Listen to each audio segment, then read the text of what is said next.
Hey Hebrew fans, this is Todd. So today I'm going to talk about how to fix loose joints on your Battle Cat.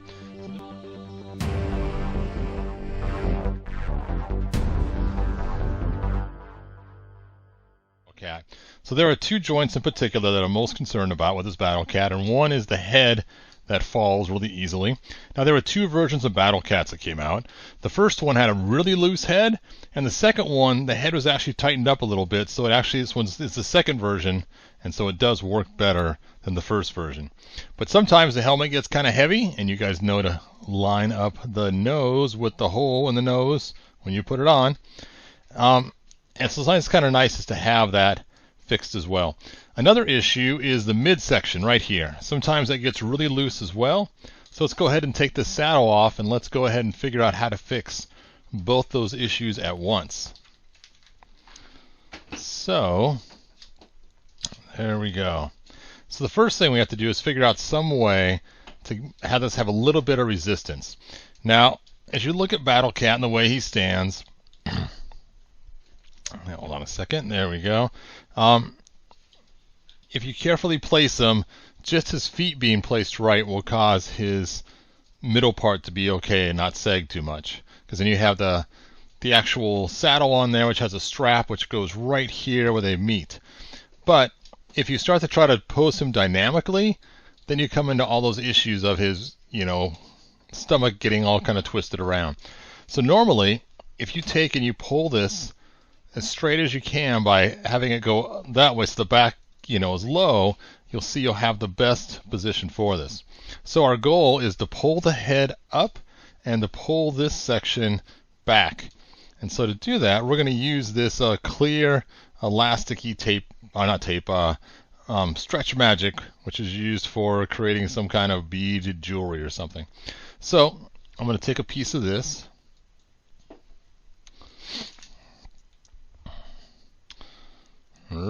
And it's okay if it's too long. We're going to cut it to the right length later. And you want to run it underneath his fur right here. And you run this underneath there, just like that. And as you run it back, now you have that coming back on both sides. And now basically rubber band his head back up so that now you have this dynamic bounce back, and it takes a little bit of force to push it down, but a little force to push it back up because of the elastic. And after you have that wrapped around that way, you're now going to do the same thing, but this time you're going to wrap it around his waist and into that seam. Just like that. Well, this is not playing very nice. There we go. And now that I have that wrapped there as well, this will act as a way to pull his waist straight to the exact same way that we did with his head. Then you go ahead and tie this into a knot. You want to use a square knot, so if I went over this way on this side, I'll switch hands and then tie it the other way. And this square knot will, now I lost it. Okay. All right, so let me start over here with my square knot, just so I get it right.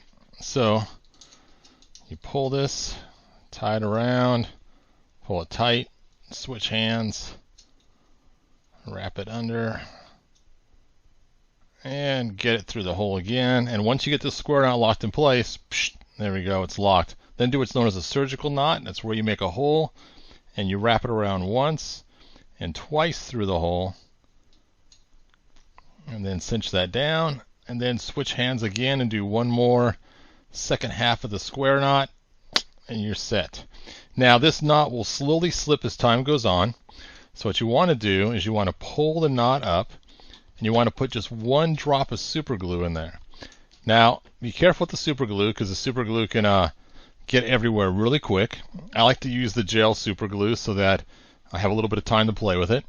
And my secret key is to use Q-tips. Q-tips will dry the glue almost instantly. So let's go ahead and lift this up, find our knot where it's at, wrap one around this finger, one around this finger, and you're going to pull it apart and open that knot right up. There we go. And you can see how I kind of have it pulled so the knot's open. Now that it's open, I'm going to take this glue and just put one little drop right where the knot meets. There you go. So let's take a look at that. And now that that knot is like that, I'm now going to grab one of my Q-tips and just kind of smear it all into the knot, all over. And like I said, this Q-tip will dry this glue almost instantly too at the same time. So make sure you're pulling it so you don't get any glue on Battle Cat. So you want to keep Battle Cat glue free. So we can just cut this string off later if we decide we don't like it anymore and Battle Cat's not altered permanently. Alright, make sure with your Q-tip you put it somewhere where it won't glue to a table. I've accidentally glued Q-tips to tables before because I've done this. You want to hold this for about 30 seconds or something so you can make sure it's dry. And if you're afraid it's not dry, before you set it on Battle Cat, just kind of just do a little touch, pinch, and I can feel now it's completely dry. So that worked out good. Let's cut these strings nice and short. And now they are under the saddle, so not so visible. Now if you want, you could work your time and work this around so that it's actually, and I can feel already this has a whole lot more tension than it had before. So now that I have that tension on there in both places, I can now have my Battle Cat not so loose in those areas. Now because his head does go back a little bit, hopefully the saddle will cover most of that string. Now I found it's best not to undo the saddle, even though you can.